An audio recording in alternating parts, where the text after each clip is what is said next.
Welcome to this exploration and analysis of The White Sheep by H.P. Lovecraft, a short story that takes us far beyond the realm of the known world into dreamlike lands where imagination meets peril. H.P. Lovecraft is widely regarded as the father of cosmic horror, a genre built around the notion that humanity is insignificant in the vast and uncaring universe. While The White Sheep, published in 1919, does not explicitly tie into the famed Cthulhu Mythos, it still resonates with themes of the unknown, otherworldly beings, and unattainable mysteries. It even hints at some of the dreamlike locations later mentioned in The Dream Quest of Unknown Kadath.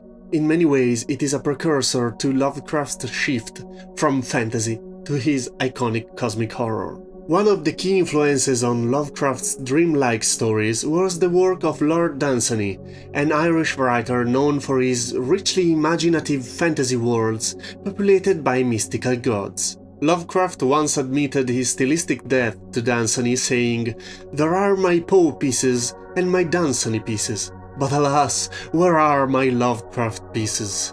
Lovecraft's pantheon, including Cthulhu and Yog-Sothoth, owes much to Dunsany mythological gods. This influence is apparent in the tone and style of The White Sheep, which is more poetic and whimsical than the cosmic horror most readers associate with Lovecraft. The story follows Basil Elton, a lonely lighthouse keeper who spends his days mesmerized by the sea. He begins to have strange visions and is eventually visited by a mystical white ship. The ship captain beckons Basil aboard, and together they embark on a journey to a series of otherworldly islands, each with its own symbolic meaning. The first island they pass is Zar, the land of forbidden dreams, where dwells all the dreams and visions that men experienced once and then forgot. But we did not set foot upon the sloping meadows of Zar, for it is told that he who treads them may never more return to his native shore. This island is fleeting and unreachable, just like our own forgotten hopes and ambitions. Next is Thalarion, the city of 1,000 wonders, a place of both allure and terror. And I looked again, at closer range, and saw that the city was greater than any city I had known or dreamed of before. Into the sky the spires of its temple reached, so that no man might behold their peaks. Its beauty hides dark secrets, and it stands as a warning. Seeking knowledge or achievement without caution can lead to personal ruin.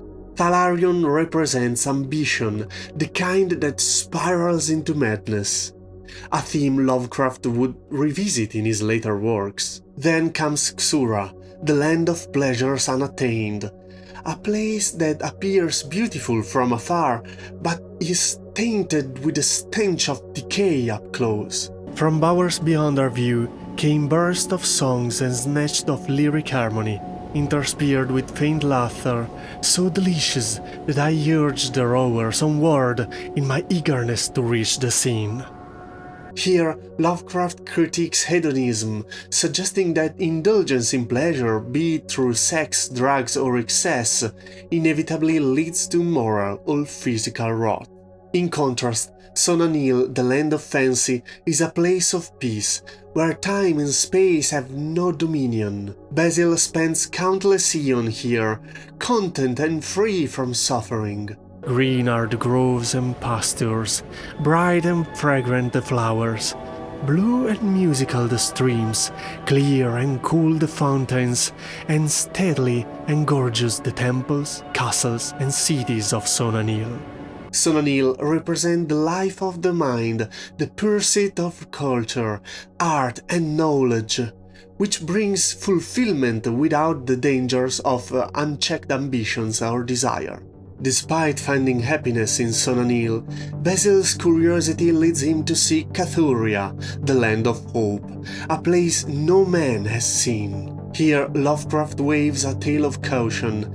Cathuria represents the human drive to chase perfection, to long for something better than we have, something that, in the end, may not even exist. And when the music ceased, And the mist lifted, we beheld not the land of Cathuria, but a swift, rushing, resistless sea, over which our helpless bark was borne toward some unknown goals. Soon to our ears came the distant thunder of falling waters, and to our eyes appeared on the far horizon ahead the titanic spray of a monstrous cataract, wherein the oceans of the world dropped down to abysmal nothingness. Basil's decision to sail to Cathuria proves fatal. The ship reaches the end of the world, plunging into the abyss.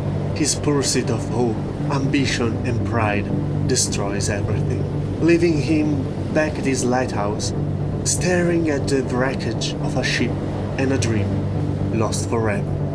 And that's where the story ends, with Basil Elton cut off from the dreamlike world forever. Lovecraft's The White Ship may not terrify in the same way as his iconic cosmic horror, but it certainly invites reflection. The story is a reminder that while we may look behind the horizon for something greater, we must tread carefully or risk losing what little we have. Ultimately, The White Ship is an allegory about the dangers of striving for more than one can grasp. Lovecraft seems to argue that we should be content with a life rooted in culture and imagination, like the time Basil spent in Sonanil. The other lands, Zar, Thalarion, Xura, represent false path that only leads to ruin. Even Cathuria, the ultimate symbol of hope and ambition, is just an illusion. Lovecraft's message is clear: chasing unattainable dreams, whether they be for power, pleasure or perfection, can only end in destruction. Pursue art, pursue knowledge, but don't lose yourself to hope or pride, for those, Lovecraft suggests, are the true dangers of the human experience.